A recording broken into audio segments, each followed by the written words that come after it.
Sallu ala Nabi Muhammad. Ini cintanya Nabi.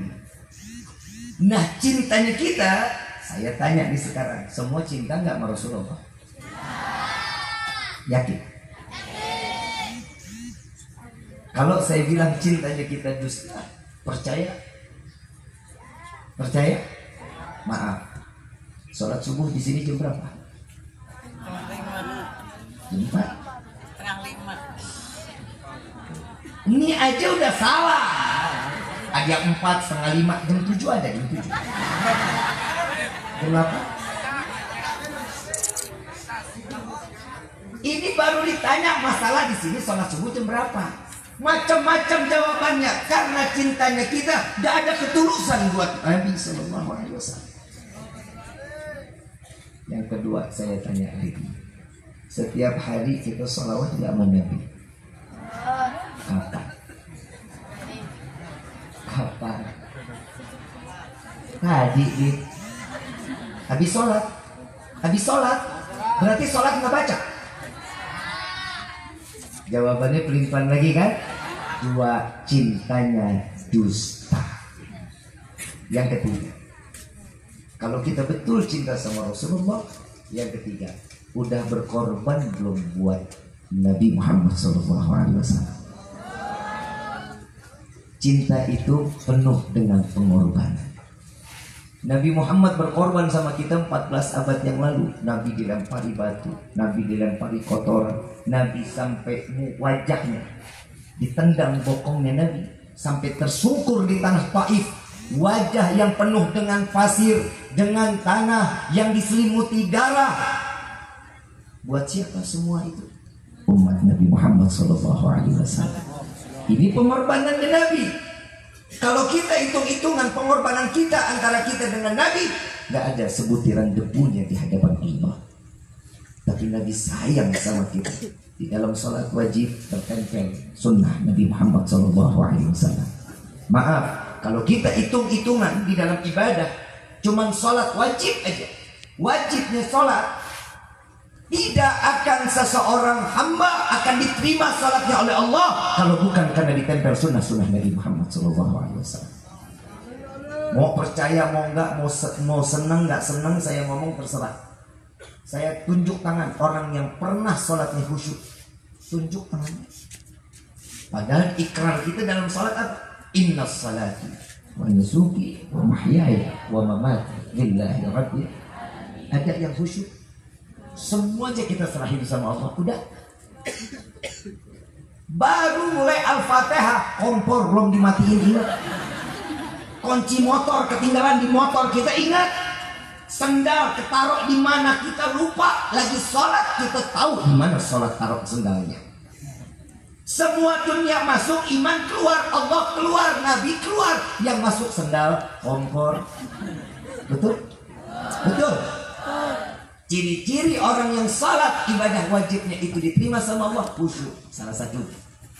Berarti salat kita selama ini diterima bukan?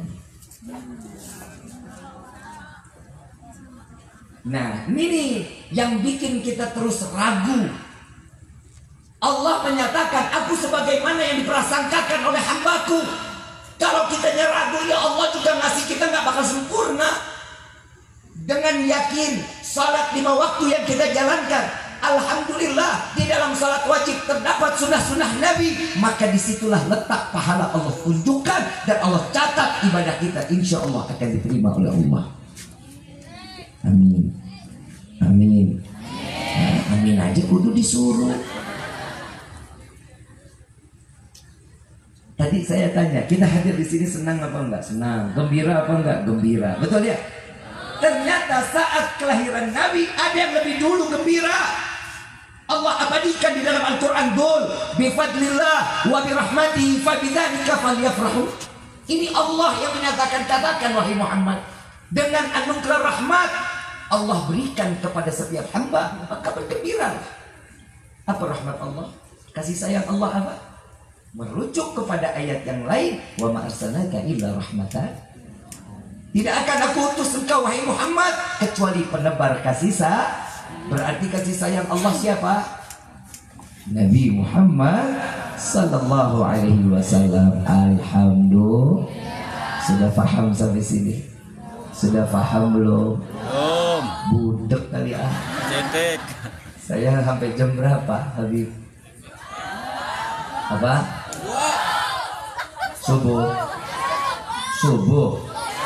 Sanggup. Kuat. Saya mangga. Ibu bapak yang dirahmati oleh Allah, setiap manusia itu ada hati, betul?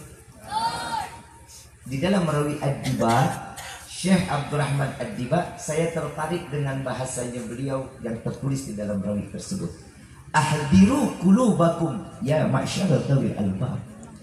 Hadirkan hati kalian wahai para pemilik akal. Ternyata perayaan Maulid wajib diyakini, wajib diikuti dengan iman, bukan dengan akal.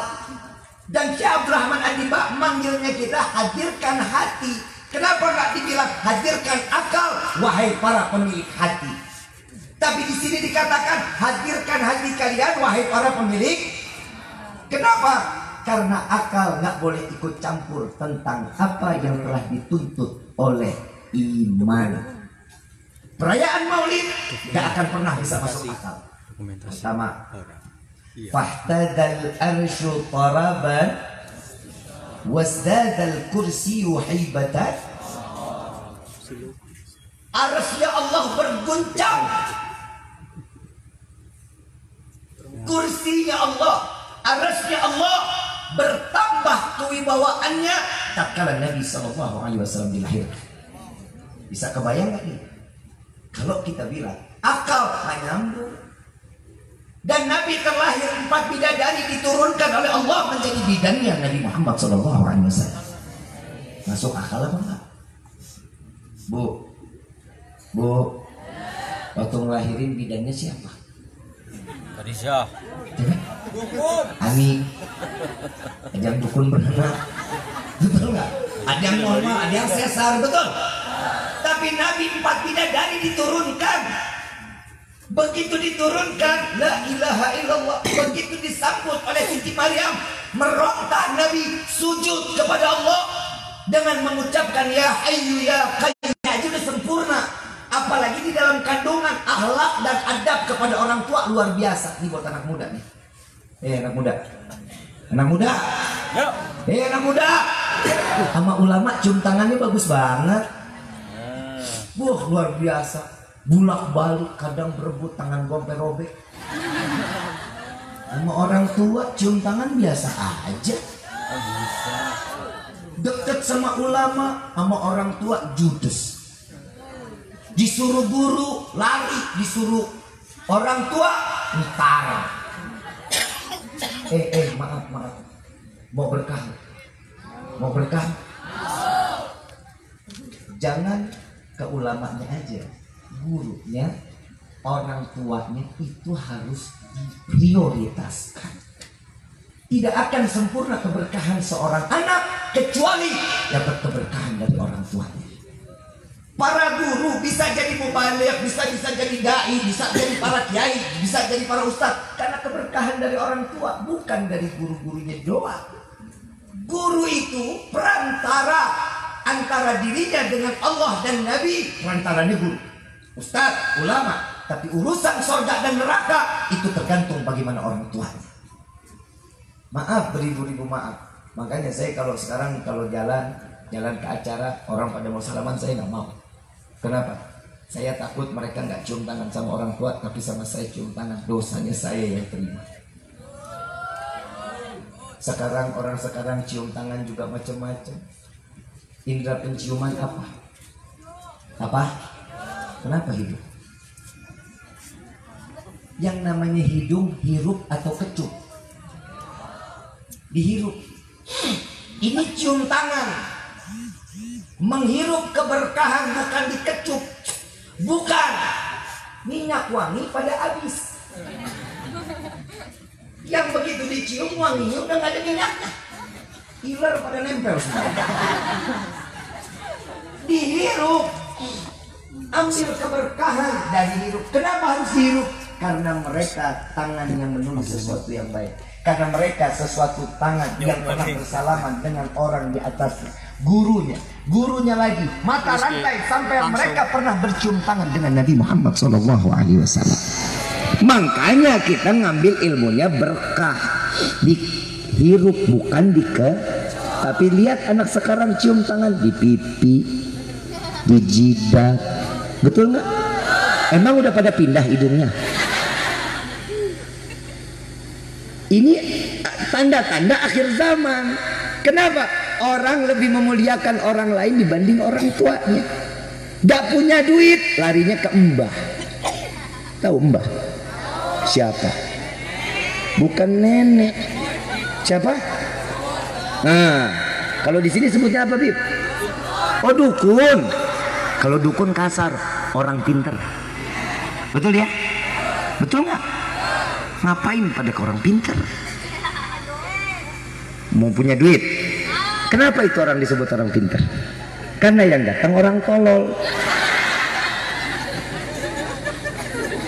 Kalau yang datang orang pinter, dua-duanya pinter, ngadu ilmu. Mana ada orang pinter rumahnya mewah gedung, CCTV kanan kiri depan belakang, sama rumahnya disenderin bebek rubuh, yang dipakai kemenyan, kembang 7 rupa. Kalau dia kaya pakai mawar, pakai melati. Kita ngomong, Mbak, saya nggak punya uang, Mbak. Itu Mbah dalam hati juga ngomong, sama gue juga, makanya gue nipu. Jangan ke sana. Nabi udah ngajarin, mau banyak uang, salat duha dong. 4, 6, 8, 10, 12. Minta sama Allah, ya Allah, jika ada rezeki kami yang dari atas, turunkan. Yang jauh, dekatkan. Yang di dalam tanah, ini kan kita paksa Allah ngasih rezeki buat kita. Nabi ini, maulid Nabi ini menjalankan apa yang pernah dijalankan oleh Nabi ini. Salah satu acara maulid ini untuk mengingatkan kita apa yang pernah dijalankan Nabi. Ayo kita jalani. Jangan cuma datang maulid, dapat berkat, pulang selesai. Besok, lucu ceramahnya. Ilmunya ambil, lucunya cuma hiburan. Kenapa? Kalau dikasih serius ngebul otak kita. Kenapa? Karena udah kebanyakan mecin. Kalau orang dulu makan, kalau lagi belajar serius, gak akan ada ketawa-ketawanya, apalagi depan guru. Wah, gak berani. Kalau sekarang ceramah gak ada ketawanya, ngebul kepala kita. Untung ini ke otak isinya ciptaan Allah. Kalau bikinan Jepang udah keluar pel kita. Ibu bapak yang dirahmati oleh Allah, Nabi Muhammad begitu lahir tahu diri bahwa dia seorang hamba. Saya mau tanya, kita yang datang ini hamba Allah apa bukan? Kata siapa? Kata siapa? Kata siapa? Kata siapa? Saya tanya sekali lagi, ini kita yang hadir hamba Allah apa bukan? Hamba Allah apa hambanya nafsu? Hambanya nafsu apa hambanya Allah? Kalau kita hamba Allah kata siapa? Kan itu kepedean kita. Kita pede, terlalu percaya diri bahwa kita hamba Allah. Lihat yang namanya hamba, menjalankan perintah Allah, menjauhkan larangan Allah. Ini baru hamba. Siapa? Sesuai daripada yang pernah diabadikan oleh Allah, yang dikatakan hamba. Subhanalladzi asra bi abdihi. Siapa hamba tersebut? Nabi Muhammad SAW. Kalau kita mengaku-ngaku, kita ngaku hamba Allah, padahal kita budaknya nafsu. Corona tuh pelajaran banget buat kita. Pusing nggak corona datang? Apa yang dipusingin? Nggak punya duit, tuh kan? Nafsunya bilang nggak punya duit, tapi maaf, walaupun kita nggak punya duit, rezekinya Allah stop. Baru sadar sekarang. Itu waktu corona nggak sadar. Yang kerja di PHK, betul? Yang punya usaha bangkrut. Tapi saya tanya, berhenti nggak sarapan kita setiap hari saat corona? Makan siang masih, sore masih nyemil singkong, ubi, ngopi masih, malam masih makan nasi, tengah malam masih nyemil indomie. Otaknya di mana? Itu rezeki terus yang Allah kasih. Allah baiknya sama kita, tanpa kita minta Allah kasih. Kita nggak minta, Allah kasih. Ibu bapak di sini dapat snack Pak? Hah? Enggak. Oh, itu urusan panitia, saya nggak ikut campur. Air ada air? Ada? Bawa sendiri juga? Oh, kirain bawa sendiri juga. Saya mau tanya, ibu bapak datang sini yakin bakal dapat air? Punya niat, ya Allah saya nyari air di acara maulid. Dapat nggak? Rezeki bukan? Tanpa kita minta. Allah kasih, betul? Ada yang lagi yang lebih parah, tanpa kita minta, tapi Allah kasih. Mau tahu? Siapa di sini umur yang paling tua? 70 ada? Mbah umur berapa? Mbah nomor berapa? Umur berapa? Berapa? 35. Bonus 5. 55. Ada lagi yang lebih tua? Mana? Mbak berapa? Berapa? 70. Gak kelihatan kayak 12 tahun.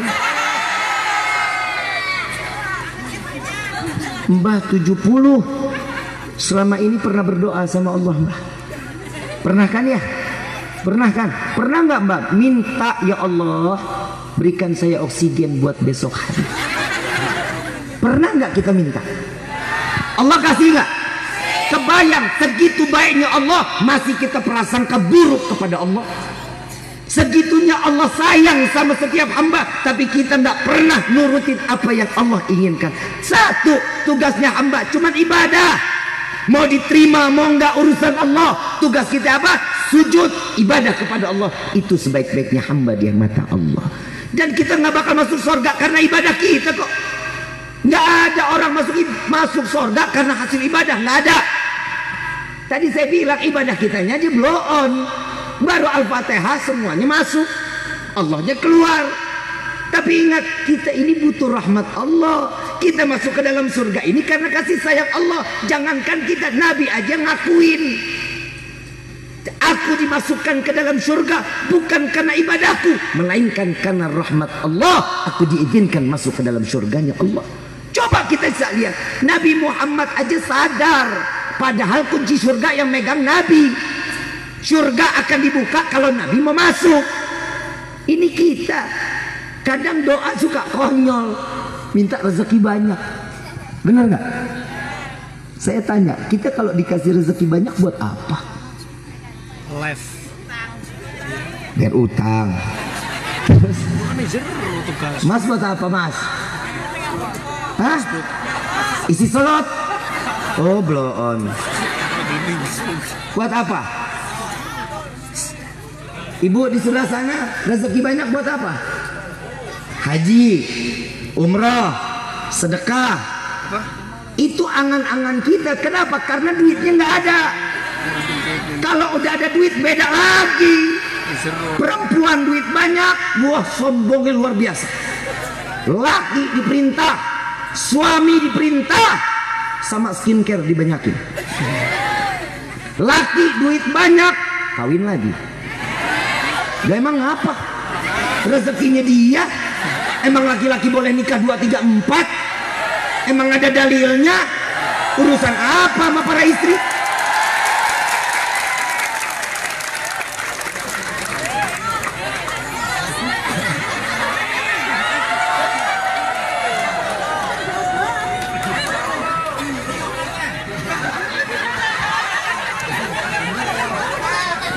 Bu, emang nggak boleh bapak kawin lagi?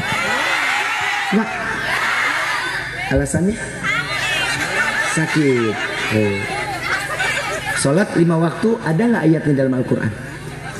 Bu, ayatnya ada nggak dalam Al-Quran sholat 5 waktu? Ada.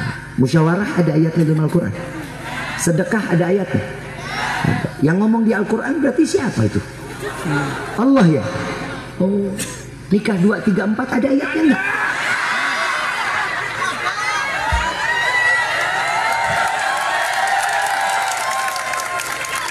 Ada enggak ayatnya? Yang bilang enggak ada kafir, mendustakan ayat Allah. Kalau Allah aja izinkan, Allah memperbolehkan, urusan apa sama ibu? Emang ibu jauh lebih mulia gitu dari Allah? Udah ngurusin kagak, melihat suami melotot-melotot.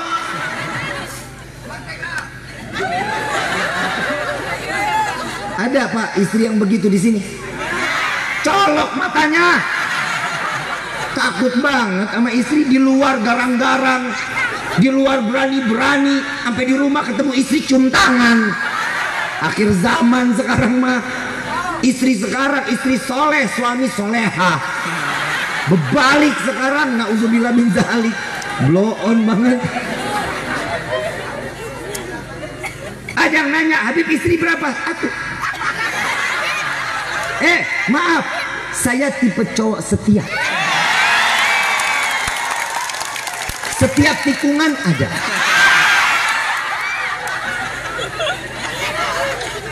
Tuh lihat aja, asal lo tahu. Ini nih, apa namanya, sedotan. Sedotan aja nggak mau jauh dari gua. Padahal belum kenal lo kita lo. Ambil PA. Bikin kenceng. Mau. Paham gitu, udah ditunjuk untuk nempel.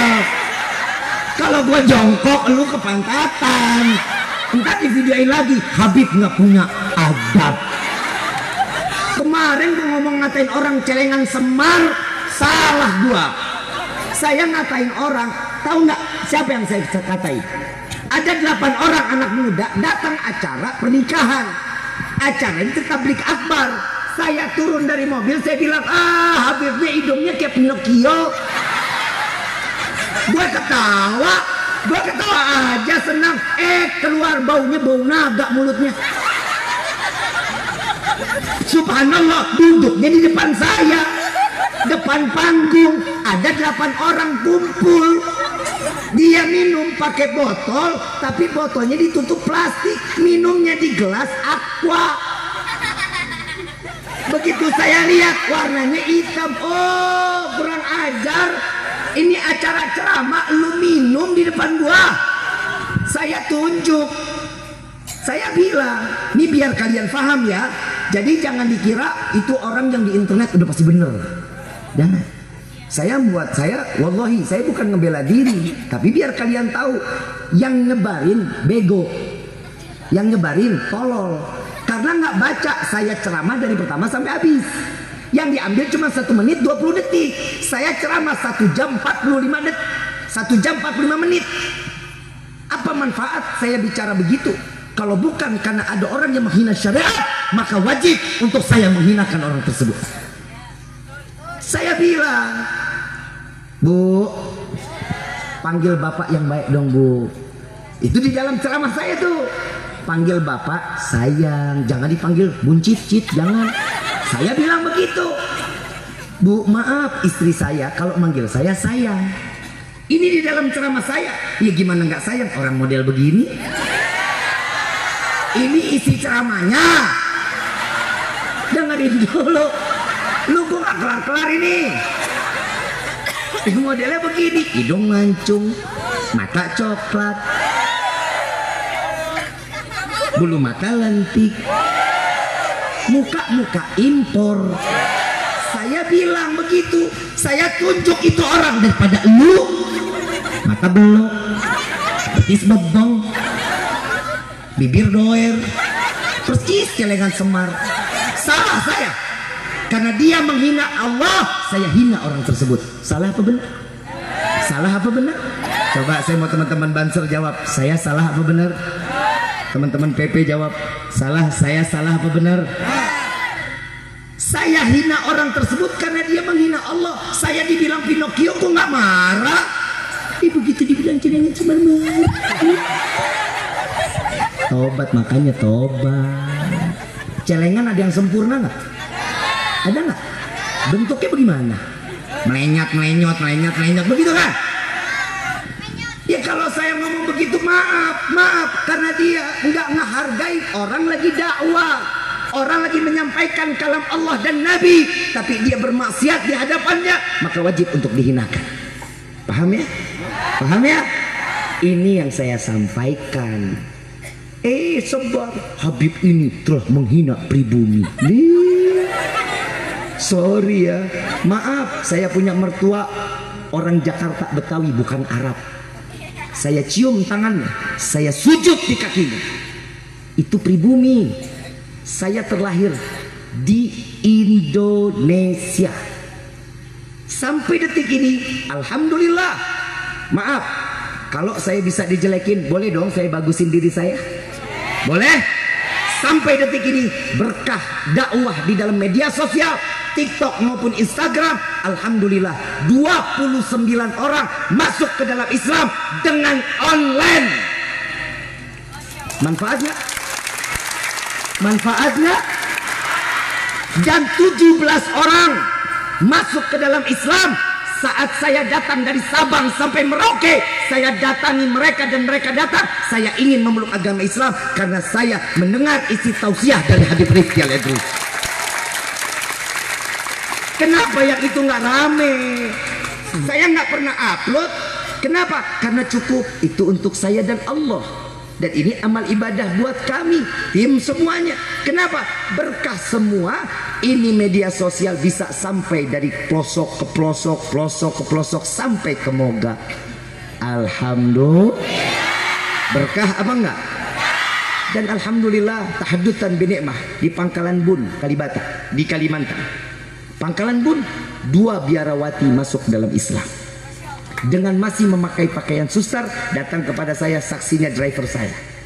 Datang kepada saya, Habib, saya buka, jangan. Saya bilang, jangan, tetap pakai. Tetap pakai. Saya ambil kerudungannya, saya suruh dia masuk, saya gantikan dengan baju pakaian abaya, keluar lagi, baru syahadat di hadapan orang banyak dan bersaksi bahwa tiada Tuhan selain Allah dan Nabi adalah utusan Allah. Sallu ala Nabi Muhammad. Jangan yang bahasalah celengan Semar, pribumi saya. Enggak. Alhamdulillah kecil-kecil gini ada manfaat. Begitu yang ngomong saya lihat, ya sholat kagak, apa kagak. Kira-kira saya minta cuma sama Allah. Saya minta sama Allah kasih hidayah orang tersebut. Jujur saya nggak ada sakit hati. Jujur demi Allah saya nggak sakit hati. Tapi saya mohon maaf kepada semua apabila itu bahasa menjadi ketersinggungan untuk semua. Saya mohon maaf. Saya bukan untuk semua, tapi saya yang saya tunjuk itulah orang yang sedang bermaksiat di hadapan Allah. Paham ya? Paham ya? Insya ini dilanjutinnya nih. Yang mana? Maulid ya? Saya setuju tuh mas, saya setuju. Istri 2 katanya. Ini tuh tadi memang belum selesai ya, belum selesai kan ya? Saya terusin boleh nggak bu? Oh skip. Orang mau nggak ngomongnya skip aja. Baik, kalau memang begitu saya lanjutin nikah 2 ya. Bu, ibu pasti capek ngurusin keluarga ya. Makanya ibu nggak ngasih bapak nikah lagi kan? Ngurusin keluarga capek, betul? Ngurusin rumah tangga capek, betul? Ngurusin anak, ngurusin suami. Makanya Allah kasih ringan. Allah biar ibu nggak susah. Makanya ada ayat nikah 2, 3, 4 khusus laki-laki. Biar ibu nggak terlalu beban. Nggak boleh juga. Masih tetap nggak boleh. Bapak, saya cuma udah berusaha pak. Saya udah berusaha semaksimal mungkin, tapi cintanya seorang istri sama bapak luar biasa. Ibu bapak yang dirahmati oleh Allah, kesempurnaan hanya milik Allah. Dan manusia yang paling sempurna adalah Nabi Muhammad Sallallahu Alaihi Wasallam. Kasih waktu saya 10 menit lagi. Ini 12:30 ini. Terus. Oh, nggak bener nih. Percuma mau panjang mau pendek, amplopnya udah dilem.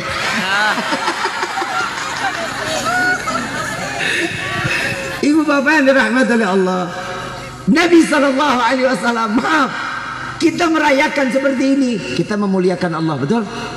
Kita memuliakan Nabi, betul? Kita mengagungkan Allah, betul?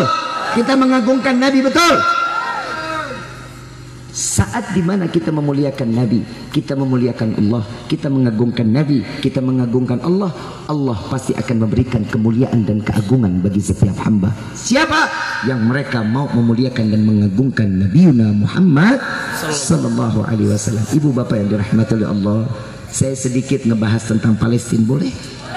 Boleh? Biar kita sadar, biar kita sadar. Bu, Pak, Masjidil Aqsa, masjid nomor 3 untuk orang-orang mukmin. Mekah, Madinah dan Masjidil Aqsa. Dan di dalamnya banyak ada keberkahan di dalamnya sesuai apa yang pernah Allah turunkan di dalam firman-Nya. Subhanalladzi asra bi abdihi lailan minal masjidil haram ilal masjidil aqsa alladzi barakna haulahu. Keberkahan sekelilingnya. Karena ada makam para anbiya, ada makam para rasul, dan masjid tersebut dikumpulkannya para anbiya dan rasul. Dulu Israel bukan negara, mereka tinggal di mana-mana. Ada yang di Maroko, ada yang di Iran, ada yang di mana. Gak ada. Semua ini orang-orang Yahudi yang tidak memiliki negara. Subhanallah. Ada yang datang ke negeri Arab, datang ke Palestina. Mereka datang ke Palestina meminta dan diberikan perlindungan. Karena seorang yang soleh, orang mukmin, melindungi orang yang membutuhkan perlindungan. Nabi mengajarkan di dalam satu perjanjian, ada orang Yahudi, Nasrani yang baik, yang membantu orang mukmin, datangi, jaga, peluk, berikan kasih sayang. Sampai Nabi di dalam hadis, hati-hati kalau kita lapar, tetangga kita keadaan kita kenyang, saudara tetangga kita dalam keadaan kelapar, sekalipun mereka Yahudi, Nasrani, dosanya kita tanggung dan dalam keadaan dosa besar. Ini Nabi, ini ngajarannya. Wa subhanallah, tanggal 7 kemarin, 7 Oktober kemarin, Hamas ini didirikan oleh Syekh Ahmad Yasin. Beliau orang-orang yang menjaga Masjidil Aqsa. Kalau antum bisa lihat, buka searching di YouTube atau di Google, Syekh Ahmad Yasin. Beliau tinggalnya pakai kursi roda, hidupnya lumpuh. Dan saat Syekh Muhammad Yasin, Syekh Ahmad Yasin menjaga dan membentuk Hamas, selesai membentuk Hamas, beberapa kali Israel menyerang, diporak-porandakan kembali oleh orang-orang Hamas. Orang-orang Hamas menjaga Masjid Aqsa, menjaga kiblat pertama orang-orang mukmin, dijaga betul-betul. Apa yang terjadi? Rudal Israel saat selesai salat subuh, Syekh Ahmad Yasin keluar dari Masjidil Aqsa. Begitu keluar, dapat jarak 2 km, 3 rudal Israel langsung menghajar kepada dirinya sampai hancur berkeping-keping. Pengecut Israel, Yahudi, pengecut. 3 rudal ngebunuh orang lumpuh, orang tua. Itu tahun 1999. Dan saat ini tanggal 7 Oktober kemarin, Allah berikan kemenangan. Sekali digempur sama Hamas, ditembakkan 5.000 rudal, hancur berkeping-keping. Dan tanah di mana saat itu ada perbatasan dihancurkan oleh Hamas dan mereka masuk. Lihat adabnya orang-orang Islam, adabnya mereka orang yang beriman. Ketemu ada orang tua Yahudi, dia bilang apa? Beliau dalam keadaan sakit. Tolong jangan sentuh saya, tolong jangan bunuh saya. Bilang kepada Hamas. Apa jawaban Hamas tersebut? Dan ini direkod, direkam. Ibu, kami orang-orang mukmin yang memiliki iman kepada Allah dan Nabi, kami tidak diajarkan oleh Rasulullah untuk membunuh orang tua, anak-anak dan wanita. Ditinggalin, dibawa, diantarin keluar, semuanya dalam saat ini mereka dalam keadaan aman. Tapi apa yang dilakukan oleh orang Israel kepada kita, orang-orang Yahudi kepada orang-orang Muslim Palestina? Rumah sakit dibom, rumah sakit dirudal, yang namanya pusat-pusat pemasaran tempat cari makan semua dihancurkan oleh orang-orang Yahudi. Kira-kira biadab atau enggak? Biadab atau enggak? Ibu bapak yang dirahmati oleh Allah, kita enggak perlu jalan ke sana. Untuk jalan ke sana kita enggak bisa memberi bantuan apapun. Angkat tangan kepada Allah, minta kepada Allah agar Allah berikan kemenangan kepada saudara-saudara kita yang ada di Palestina. Seorang yang namanya dai bukan hanya memegang mic untuk menyampaikan dakwahnya, tapi mereka seorang dai yang membantu orang-orang lain untuk dalam keadaan susah Allah berikan kesenangan dan kemenangan, diringankan daripada beban daripada saudara-saudaranya. Cuman doa yang kita punya. Orang kafir gak punya doa, tapi kita punya senjata berupa doa yang akan tembus ke langit, akan Allah berikan kepada orang-orang muslim. Sampai saat ini Allah jaga, Allah menangkan, dan mereka yang sudah kembali kepada Allah terhitung mati dalam keadaan syahid di hadapan Allah. Anak-anak yatimnya mudah-mudahan Allah jadikan mereka anak-anak yang saleh-salehah. Ibu maaf, ribuan anak mati, ribuan anak bu mati. Satu anak orang tuanya dua-duanya mati. Anak berduduk di pinggir jalan, melihat kalau nggak salah umurnya 1 tahun 6 bulan atau 4 bulan, duduk meratapi keadaan ayah dan ibunya yang terlepas dari gendongan yang namanya orang tua ibu. Syukur sama Allah, Allah kasih kita anak gak jauh-jauh dari kita. Bu, Pak, minta kepada Allah agar Allah jadikan Palestina negara yang selalu diberkahi oleh Allah. Allah berikan pertolongan dan Allah turunkan para malaikat Allah, bala tentara Allah untuk menjaga mereka. Amin ya rabbal. Allahumma salli ala sayyidina Muhammad wa ashghilil zalimin. Allahumma salli ala sayyidina Muhammad wa ashghilil zalimin bizalimin wa akhrijna min bainihim salimin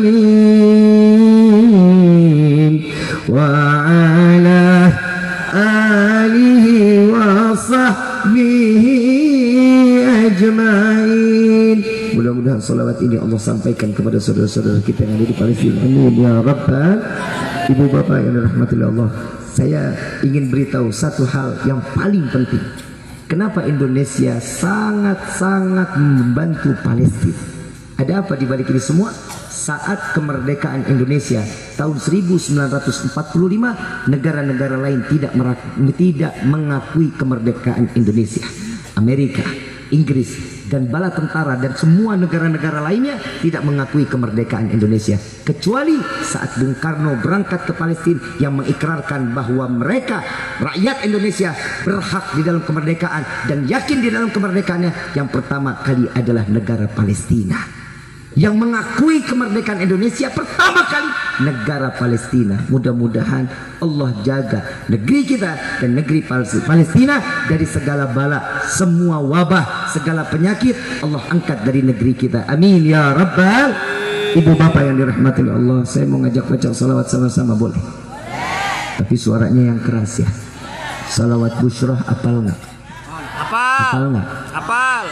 Allahumma salli wa sallim ala sayyidina Muhammadin sahibil bushra salatan tubashiruna biha wa ahlana wa awladana wa jami'a masyayikhina wa mu'allimina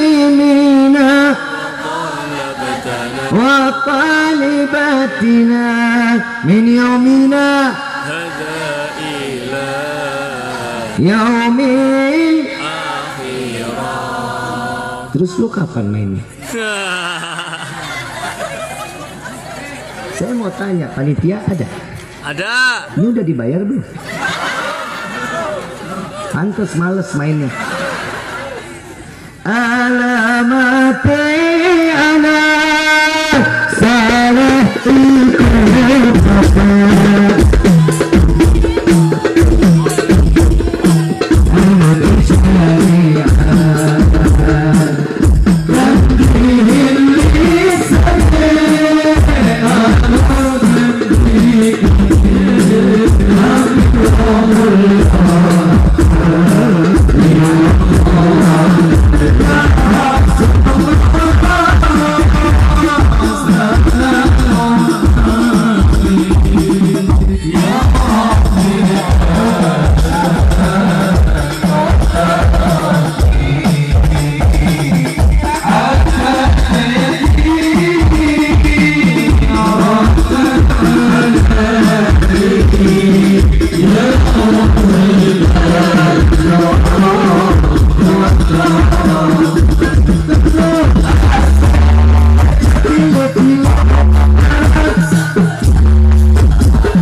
صالحة وإلى حضرة النبي المصطفى صلى الله عليه وسلم بسر الفاتحة.